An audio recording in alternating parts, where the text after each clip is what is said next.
दोस्तों, हमने पिछली वीडियो में गर्भ कैसे ठहरता है, गर्भ न ठहरने के कारण क्या हो सकते हैं, साथ में ओव्यूलेशन क्या होता है, पूरी ओव्यूलेशन के बारे में पूरी डिटेल में बात की। इसके अलावा दोस्तों, पुरुष के अंदर स्पर्म्स क्वालिटी है, जो स्पर्म्स को जिसे कहते हैं स्पर्म काउंट, लो स्पर्म्स काउंट कैसे बढ़ाया जाए, उसके सिम्टम्स क्या है, कौन से कारण होते हैं स्पर्म्स काउंट कम होने की या फिर उसकी मोबिलिटी की, सब कुछ हमने पिछली वीडियो में अलग अलग वीडियो में बात की है। दोस्तों, ओव्यूलेशन के बारे में पूरी जानकारी दी है कि ओव्यूलेशन किस प्रकार से होता है, उसके सिम्टम्स क्या है, कैसे पता करें ओव्यूलेशन हुआ कि नहीं हुआ, सब कुछ जानते हैं। दोस्तों, पिछली वीडियो में हमने सब कुछ जान लिया है। आज की इस वीडियो में बात करेंगे दोस्तों कि ऐसे कौन से रीजन होते हैं जो इनफर्टिलिटी जिसको कहा जाता है, यानी कि फर्टिलाइजेशन, जैसे हमने बताया ओव्यूलेशन होने के बाद फर्टिलाइजेशन होता है, तो कभी कभी फर्टिलाइजेशन नहीं होता है जिसको हम इनफर्टिलाइजेशन कहते हैं।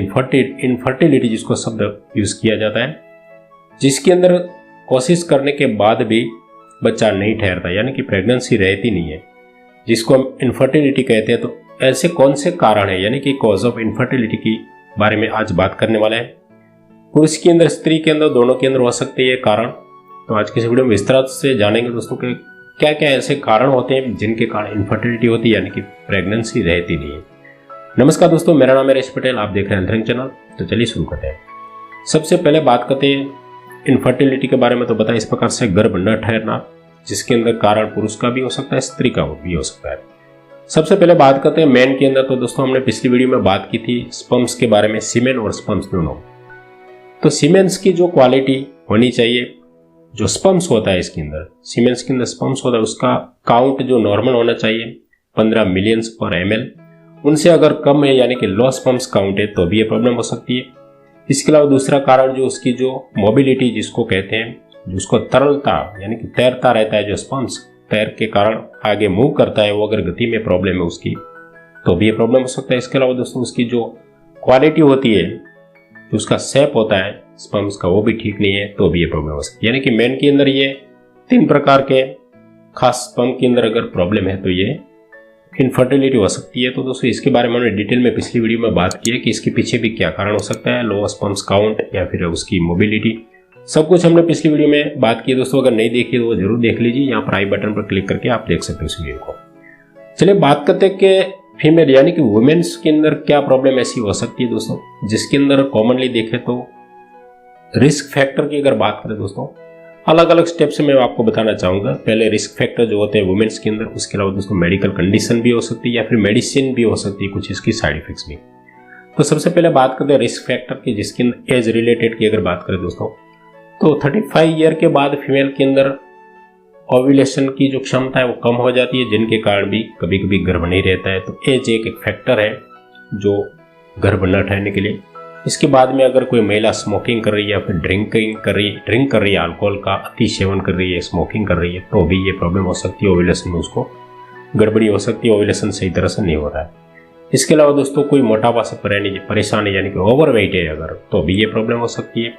या फिर अगर डाइट की बात करें तो बैलेंस डाइट नहीं ले रहे हैं, कुछ विटामिन की कमी है, जैसे फॉलिक एसिड है, जिंक है, विटामिन B12 है, या फिर कोई मिनरल्स देख लीजिए, अगर इसकी भी कमी है तो भी सही तरह से ओव्यूलेशन नहीं होता है। ओव्यूलेशन के अंदर जो अंड बनना चाहिए, जिसको ओव्यूल कहा जाता है, ओवेरिन से जो अंड, जो परिपक्व अंड बनता है, उसकी भी क्वालिटी अच्छी होनी चाहिए। तो कुछ ऐसे विटामिन की अगर कमी है तो भी ये प्रॉब्लम हो सकती है। इसके अलावा दोस्तों, कोई अगर केमिकल के अंदर कोई काम कर रहा है फैक्ट्री के अंदर, कोई महिला जिसको कुछ केमिकल जैसे होते हैं, लीड है या फिर कुछ पेस्टिसाइड्स है, इसकी भी साइड इफेक्ट के कारण ये भी प्रॉब्लम हो सकती है। इसके अलावा दोस्तों, एक मेंटल स्ट्रेस भी है। अगर कोई मेंटल स्ट्रेस के अंदर पसार हो रहा है, यानी कि कुछ उसको चिंता सता रही है, ये दोनों को इफेक्ट करता है, मेन और फीमेल दोनों को, महिला पुरुष दोनों को अगर स्ट्रेस के अंदर है तो भी उसको ओव्यूलेशन यानी कि गर्भ ठहरने में उसको भी प्रॉब्लम हो सकती है। तो ये दोस्तों सब रिस्क फैक्टर थे। अब बात करते हैं मेडिकल कुछ कंडीशनें होती है, जैसे कि सबसे पहले बताया कि ओव्यूलेशन। तो ओव्यूलेशन डिसऑर्डर जो खासकर देखा जाए तो दोस्तों, ऐसी अगर महिला है, इसके अंदर 40% जैसे चांस होते हैं जिसके अंदर देखें तो ओव्यूलेशन सही तरह से नहीं हो रहा है, यानी कि ओव्यूलेशन डिसऑर्डर के कारण ये इनफर्टिलिटी हो रही है, बच्चा नहीं ठहरता है, जिनके कारण ज़्यादातर देखें तो 40% महिलाएं जिसके अंदर होती है, तो खास करके ओव्यूलेशन डिसऑर्डर के कारण ये प्रॉब्लम हो सकती है। इसके अंदर भी मैंने बताया इस प्रकार से कुछ एज उसके अंदर इफेक्ट करती है, या फिर कुछ बीमारी है एड्स है या फिर किसी कैंसर है तो भी ये प्रॉब्लम हो सकती है।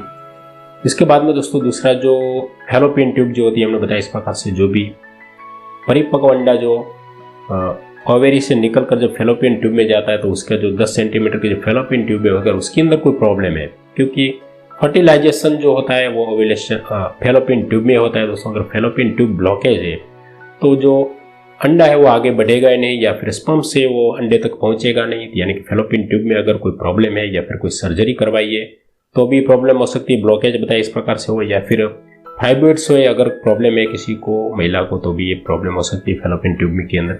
इसके अलावा जो दूसरा हम कहते हैं जिसको एंड्रोमेट्रोसिस जिसको कहते हैं, जो गर्भ की बाहर की साइड कुछ ग्रंथि जैसा बनता है, ये भी अगर प्रॉब्लम है किसी महिला को, ये भी सोनोग्राफी से पता नहीं चलता है, उसको खास उसकी जांच की करवानी पड़ती है। अगर ये प्रॉब्लम है तो भी गर्भ नहीं ठहरता है, इनफर्टिलिटी की प्रॉब्लम हो सकती है। कुछ मेडिसिन की अगर बात करें दोस्तों, ये सब मैंने बताया इस प्रकार से मेडिकल ये डिसऑर्डर हो सकता है। बात करें मेडिसिन की तो किसी को कुछ अगर किसी को बीमार है, अगर उसने रेडियोथेरापी करवाई है या फिर केमोथेरापी करवाई है अगर, तो इसकी भी रेडियोथेरापी या केमोथेरापी में कुछ ऐसी मेडिसिन यूज होती है जिसकी साइड इफेक्ट्स कारण भी ये हो सकता है।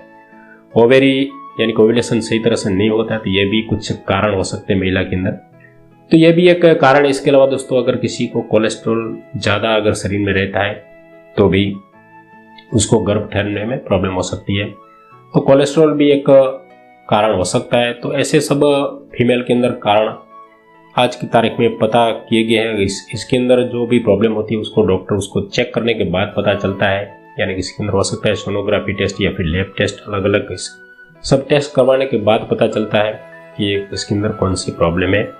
महिला पुरुष दोनों में हो सकती है, तो दोनों का ट्रीटमेंट करवाना जरूरी है। जब ट्रीटमेंट करें पहले डायग्नोसिस होता है कि एक्चुअली कौन सी प्रॉब्लम इसको, बाद में उसका ट्रीटमेंट करने के बाद ही जो इनफर्टिलिटी की प्रॉब्लम उसको दूर किया जा सकता है।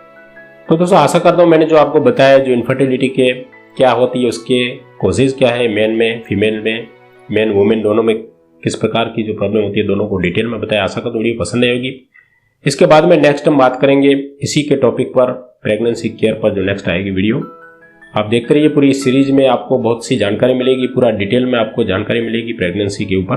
तो इस वीडियो को किसी भी वीडियो को मिस न कीजिए। तो ठीक है, मिलते हैं ऐसी नई वीडियो के साथ, तब तक के लिए जय हिंद जय भारत। Thanks for watching.